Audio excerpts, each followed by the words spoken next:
Welcome, curious minds, to a world of knowledge and discovery. Welcome, welcome, welcome.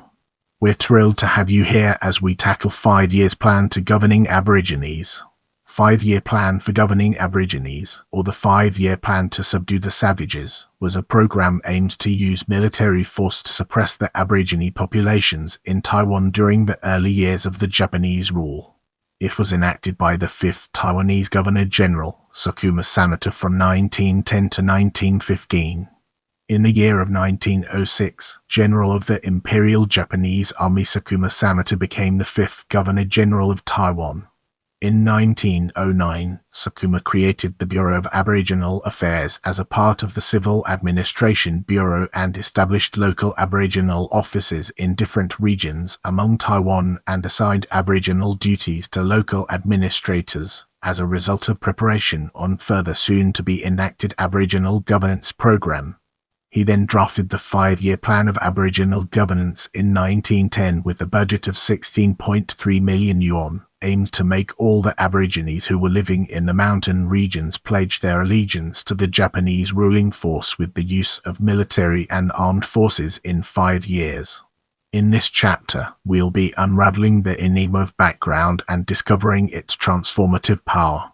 In the 19th century, mountain areas in Taiwan contained wealth of natural resources yet to be developed.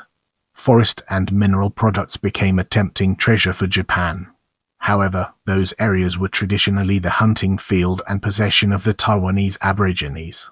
Among the east part of Taiwan and most of the mountainous areas were treated as the Aboriginal areas under the Qing rule. When the First Sino-Japanese War ended in 1895, the Chinese Qing government signed on the Treaty of Shimonoseki and abandoned Taiwan. From 1895, Taiwan became an imperial Japanese colony. Japan had conflicts with the Taiwanese Aborigines since the pre-Sino-Japanese War, so-called the Muden Incident of 1871. 54 Japanese had been killed by the Taiwanese Aborigines. This incident ended with the victory of Japan's well-trained and equipped military force. The leader of the Japanese side was Sakuma Samata, later the 5th Governor-General. Aborigines in Taiwan who traditionally live in the mountains were regarded as barbaric and ruthless in Japan's colonizers' minds. In the beginning of the 20th century, Imperial Japan's administration among Taiwan's cities and towns had been settled and established for some years since occupation. Violent resistance and uprisings had decreased due to the huge disparity between the Japanese military force and the Taiwanese local people. The colonial government then had the necessity to focus more on the administration over the mountains. Let's now zoom in on the plan and uncover the hidden gems that lie within.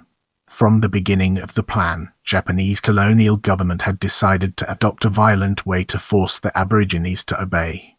Sakuma was assigned to implement the plan due to his experience to fight with the Aborigines during the Muden incident. Sakuma started to enact the program of 5 years plan for governing Aborigines after he took the position as the Governor-General. The plan aimed to control and administer the mountain areas within 5 years. It predicted that it would take 1 to 2 years for the Japanese military force to mop up the northern side of Aborigines. At the same time, they were to develop the frontier guard system comprehensively, whilst first to reassure the Aborigines among the southern regions of Taiwan. While the military force mop up the north, they would then lay roads on the mountains and investigate the terrain features in the south and information about the southern Aborigines for the future use of the mop up to the south. In the 3rd year, they would use the maximum force possible to attack the Taruka Aborigines. During the 4th year, comprehensive attacks to the southern and eastern regions and its Aborigines were to begin. There would be a central east-to-west road to be built, and a transport route for the development of the eastern part of Taiwan would be established. During the 5th year, the final year of the plan, the frontier guard lines would then be reformed as permanent roads. Moving on to the next segment, we have implementation. The actual implementation of the plan began during April 1910. The Tail tribe were the first of the northern Aborigines to be mopped up. However, the Japanese military force met with the much greater resistance than they had expected, so they greatly increased the number of troops. The Japanese committed many atrocities, especially in their campaign against the Slamor area. The Truku Taroko tribe put up such fierce resistance that the Japanese realized they could not quell the Aborigines in just 5 years. More time was needed. Plans to suppress and develop southern and eastern tribes were carried out hurriedly. When the Truku tribe was finally vanquished, Sakuma went back to Japan to report the completion of the Aboriginal governance plan to the Meiji Emperor, and then resigned as the Governor-General of Taiwan. As we progress through this video, let's shift our attention towards results and uncover its hidden depths. Ando TV, as the successor of Sakuma, who became the 6th Governor-General of Taiwan in April 1915, ceased the Bureau of Aboriginal Affairs and returns the Aborigines administration to the Police Bureau of Mountainous Areas, ending the armed suppression policy of the Aboriginal governance. I love interacting with my viewers, so leave me a comment and I'll do my best to respond.